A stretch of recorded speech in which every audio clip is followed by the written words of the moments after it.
반갑습니다. 오늘도 인생의 새로운 장을 멋지게 써 내려가고 계신 여러분을 진심으로 환영합니다. 요즘 노후를 준비하는 부모님들 사이에서 겉으로는 아무런 내색도 하지 않지만 아주 조용히 그리고 아주 분명하게 바뀌고 있는 선택이 하나 있습니다.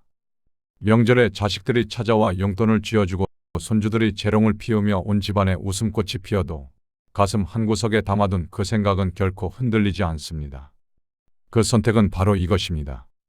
누군가를 기댈 대상으로 두지 않기로 결심한 것입니다.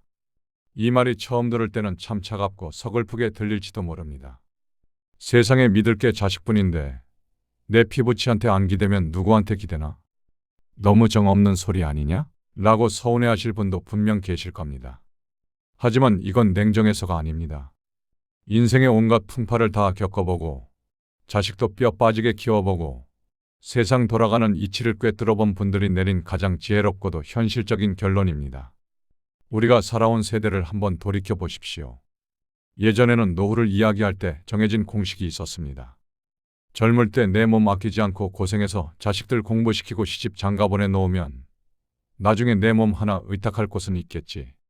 아프면 자식이 약 사다 주고 외로우면 손주 녀석들이 재롱 부리며 적적함을 달래주겠지. 이 믿음이 우리 부모 세대를 지탱해온 유일한 희망이자 보상이었습니다.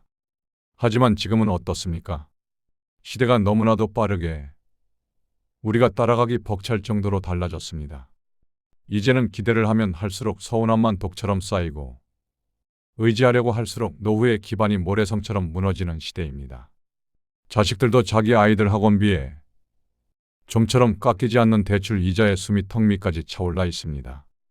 부모를 모시고 싶어도 모실 여력이 안 되는 자식들의 마음 또한 편치 않다는 걸 우리 부모님들이 먼저 눈치채신 겁니다. 그래서 오늘은 자식에게 기대지 않고도 품격 있게 그리고 당당하게 나를 지키는 법에 대해 아주 깊이 있게 이야기해 보려 합니다. 단순히 혼자 잘 살자는 구호가 아닙니다. 내 몸을 어떻게 관리하고 내 돈을 어떻게 지키며 자식과는 어떤 거리를 유지해야 하는지 그 구체적이고 현실적인 생존 전략 5가지를 지금부터 하나씩 풀어보겠습니다.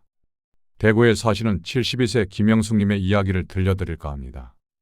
영숙님은 평생 남편과 함께 시장에서 장사를 하며 두 남매를 남부럽지 않게 키워냈습니다. 자식들이 번듯한 직장에 다니고 남들 앞에서 효도한다는 소리를 들을 때마다 영숙님은 그래, 내 노후는 걱정 없겠다 라고 믿어 의심치 않으셨죠. 그런데 2년 전 겨울 영숙님의 인생관을 통째로 바꿔놓은 사건이 있었습니다. 독감이 너무 심하게 걸려 일주일 동안 집 밖으로 한 발짝도 나가지 못하고 누워만 계셨던 적이 있습니다. 열은 불덩이처럼 오르고 온몸은 두들겨 맞은 듯 쑤시는데 물 한 모금 마시려고 부엌까지 기어가는 것조차 지옥 같았습니다. 그때 영숙님은 휴대폰을 쥐고 아들에게 전화를 걸까 말까를 수백 번, 수천 번 고민했습니다. 아들이 오늘 중요한 프로젝트 발표가 있다고 했는데 며느리도 감기 기운이 있다던데 내가 짐이 되는 건 아닐까. 결국 영숙님은 전화를 걸지 못했습니다. 홀로 텅 빈 거실에서 천장을 보며 영숙님은 소리 없이 눈물을 훔쳤습니다. 자식이 나빠서 서러운 게 아니었습니다. 이제는 누군가에게 도와달라고 말하는 것 자체가 내가 감당해야 할 무거운 선택이자 부담이 되었다는 사실을 뼈저리게 느끼셨기 때문입니다. 여러분, 노후에서 우리를 가장 처참하게 무너뜨리는 건 약해진 관절이나 침침해진 눈이 아닙니다. 바로 예상이 빗나가는 그 찰나의 순간입니다. 이 정도면 내 마음을 알아주겠지. 그래도 자식인데 이럴 땐 오겠지. 했던 그 막연한 기대가 현실이라는 벽에 부딪혀 깨질 때 마음의 상처는 걷잡을 수 없이 커집니다. 영숙님은 그날 이후 결심하셨습니다. 자식에게 기대를 거는 대신 스스로를 돌볼 수 있는 자기만의 요새를 만들기로 하셨죠.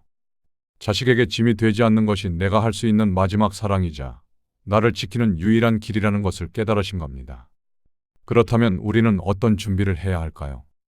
영숙님의 사례처럼 갑작스러운 고립이나 신체적 위기가 왔을 때 당황하지 않고 대처할 수 있는 매뉴얼이 내 머릿속에 있어야 합니다.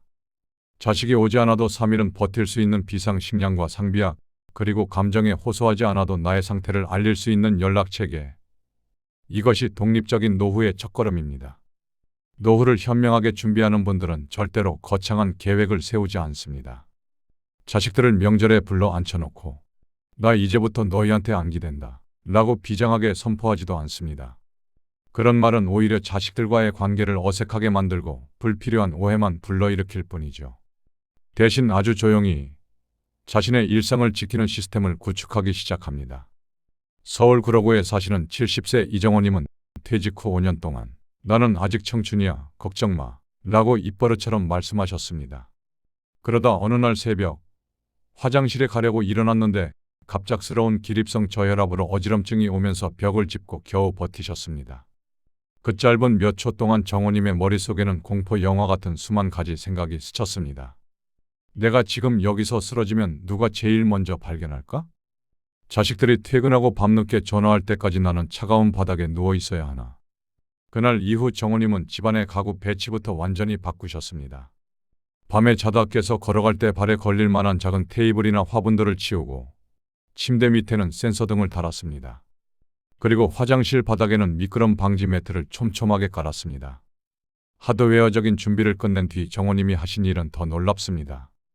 아들과 딸에게 이렇게 제안했습니다.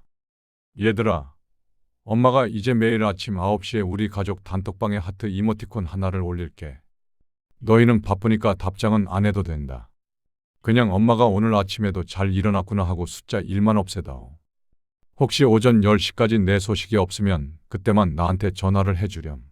여러분, 이게 바로 지혜입니다. 이건 자식을 부려먹는 게 아닙니다. 오히려 자식들에게 오늘 엄마한테 전화해야 하는데 라는 마음의 무거운 빚을 탕감해주는 처사입니다. 연락을 정의나 효도라는 가변적인 감정의 영역에 두지 않고 안전 확인이라는 명확한 시스템의 영역으로 옮긴 것이죠. 이렇게 시스템이 갖춰지면 자식은 죄책감에서 벗어나 자기 일에 집중할 수 있고 부모는 언제든 누군가 나를 지켜보고 있다는 안도감 속에서 자유로워집니다.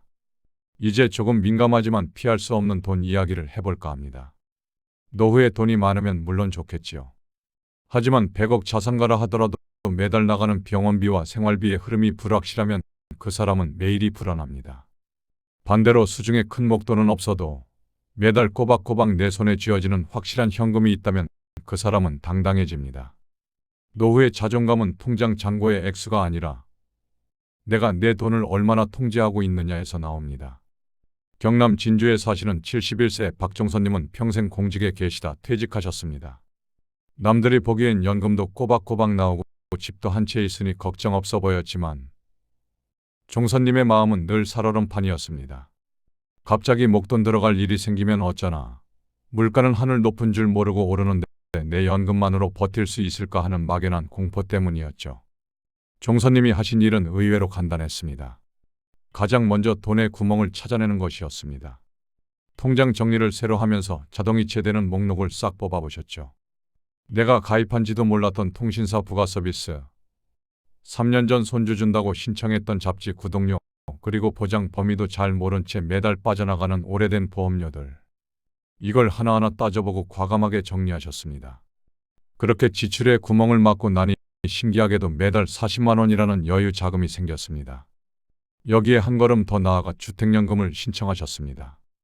자식에게 집 한 채 물려주겠다는 욕심을 내려놓으니 매달 고정적인 현금이 통장에 꽂히기 시작했습니다. 종선님은 이제 자식들에게 용돈 달라는 소리 한 번 안 하십니다.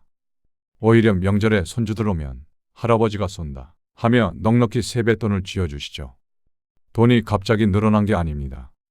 돈의 흐름을 내가 완벽하게 파악하고 통제하고 있다는 통제감이 종선님을 다시 세운 겁니다. 노후의 돈은 사치를 위한 도구가 아니라 불안이라는 괴물을 잠재우는 장치라는 사실을 꼭 기억하십시오. 내가 오늘 커피 한 잔을 마셔도 되는지, 이번 달에 친구들과 여행을 가도 내 생활이 무너지지 않는지를 내가 알고 있을 때 비로소 진정한 자유가 시작됩니다. 건강에 대해서도 우리는 관점을 완전히 바꿔야 합니다. 많은 분이 안 아프고 살아야지 라고 다짐하시지만 사실 나이가 들어서 안 아픈 사람은 단 한 명도 없습니다. 기계도 오래 쓰면 삐걱거리는데 우리 몸이라고 오죽하겠습니까? 노후 건강의 핵심은 병이 하나도 없는 무병장수가 아니라 아파도 내 일상을 스스로 꾸려나갈 수 있는 회복 탄력성입니다. 전남 순천에 사시는 73세 서미경님은 3년 전 욕실에서 살짝 넘어지신 뒤로 큰 충격을 받으셨습니다. 뼈가 부러진 건 아니었지만 한 달 동안 거동이 불편해지니 그동안 당연하게 해왔던 일들이 모두 불가능해졌습니다. 밥을 차려 먹는 것, 몸을 씻는 것, 빨래를 널러 베란다에 나가는 것조차 누군가의 도움 없이는 할 수 없다는 사실에 깊은 자괴감을 느끼셨죠. 그 사건 이후 미경님은 운동의 목표를 완전히 바꾸셨습니다. 등산 동호회나 거창한 헬스장 같은 건 그만두셨습니다. 대신 집안에서 생활 근력을 키우는데 모든 집중을 쏟으셨습니다. 밥을 안 치고 뜸들이는 10분 동안 싱크대를 붙잡고 뒤꿈치 들기 운동을 50번씩 하십니다. TV를 보실 때는 절대 소파에 그냥 앉아있지 않고 광고가 나올 때마다 의자에서 일어났다 앉았다 하는 스쿼트 동작을 반복하십니다. 이건 체력을 키워 히말라야를 가겠다는 운동이 아닙니다. 내 손으로 내 밥 차려 먹고 내 몸 깨끗이 씻고 내 발로 화장실 가겠다. 는 어른으로서의 존엄성을 지키기 위한 투쟁입니다. 근육은 노후의 가장 확실한 연금입니다. 자식에게 손 벌리지 않는 가장 강력한 무기는 통장의 돈이 아니라 바로 내 허벅지 근육에서 나온다는 사실을 명심하십시오. 하루 10분. 나를 위한 이 작은 투자가 10년 뒤 여러분의 삶을 결정할 것입니다. 혼자 사는 노후가 무서운 진짜 이유가 무엇일까요? 많은 분이 외로움을 꼽습니다. 하지만 외로움 그 자체보다 더 무서운 것은 세상과의 연결고리가 완전히 끊어져 버리는 사회적 고립입니다. 하루 종일 말 한마디 섞지 않고 밤이 되었을 때 그 적막함이 삶의 의욕을 갉아먹는 것이죠. 그렇다고 해서 억지로 새로운 절친한 친구를 만들려고 애쓸 필요는 없습니다. 나이가 들어서 내 속마음을 다 보여주는 관계를 맺는 것은 에너지만 소모되고 오히려 상처받기 쉽습니다. 현명한 분들은 깊은 우정 대신 약국, 규칙적인 관계를 곳곳에 심어둡니다. 저는 이것을 반복되는 동선이라고 부릅니다. 매일 같은 시간에 동네 공원 벤치에 앉아 있어 보세요. 매주 같은 요일에 도서관 신문 코너를 가보거나 늘 다니던 반찬 가게를 같은 시간대에 가보세요. 깊은 대화를 나눌 필요는 없습니다. 그저 매일 마주치는 얼굴들과 오늘도 나오셨네요. 날씨가 꽤 쌀쌀하죠? 라고 가벼운 눈인사와 안부 한마디만 나눠보십시오. 우리 뇌는 신기하게도 이런 아주 작은 상호작용만으로도 아, 나는 여전히 이 세상에 속해 있구나. 나를 알아보는 사람이 있구나. 라고 인식하며 평온을 찾습니다. 또한 자식과의 거리 두기도 바로 이 맥락에서 이해해야 합니다. 사랑하기 때문에 멀어지는 것입니다. 충북 제천의 75세 임경희님은 자식들과 급한 일 아니면 서로의 일상에 간섭하지 말자 고 단단히 약속하셨습니다. 명절이나 생신처럼 정해진 날에만 즐겁게 만나고 평소에는 각자의 삶을 충실히 살아가는 것이죠.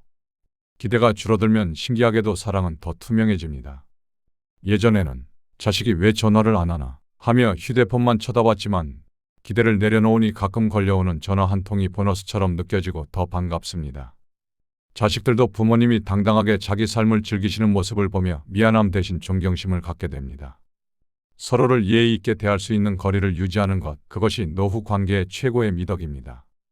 여러분, 오늘 우리는 긴 이야기를 나누었습니다. 노후에 자식에게 기대지 않고 당당하게 살아가는 법에 대해 이야기했지만 사실 이 모든 과정은 누군가를 포기하거나 차갑게 외면하는 과정이 아닙니다. 오히려 누군가에게 떠넘겼던 혹은 흐지부지 내버려 두었던 내 삶의 주도권을 비로소 내 손으로 다시 꽉 쥐어보는 진정한 독립의 시간입니다. 노후는 인생의 내리막길이 아닙니다. 해가 저무는 노을이 더 아름답고 장엄하듯 우리의 인생도 이제야 비로소 남의 시선이나 사회적 의무에서 벗어나 나라는 존재를 온전히 마주할 수 있는 가장 찬란한 황금기입니다. 오늘 이 영상을 보시고 딱 하나만 실천해 보세요. 내일 아침 자식에게 보낼 안부 확인 규칙을 가족 단톡방에 제안해 보거나 화장실 바닥에 미끄럼 방지 스티커 하나를 붙이는 것부터 시작하십시오. 아니면 오늘 당장 통장을 열어 나도 모르게 빠져나가는 푼돈 몇천 원을 막아보세요.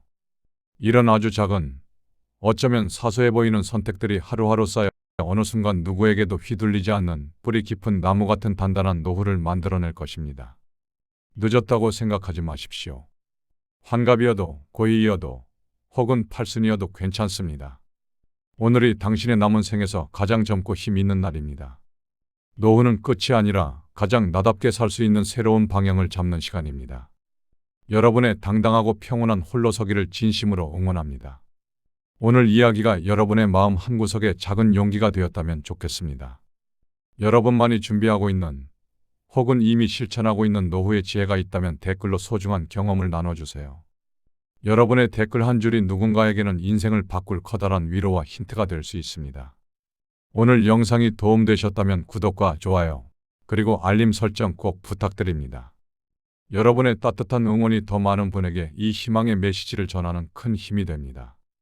저는 다음 시간에도 여러분의 삶을 더 단단하고 지혜롭게 만들어줄 이야기로 다시 찾아뵙겠습니다. 끝까지 함께해 주셔서 진심으로 고맙습니다.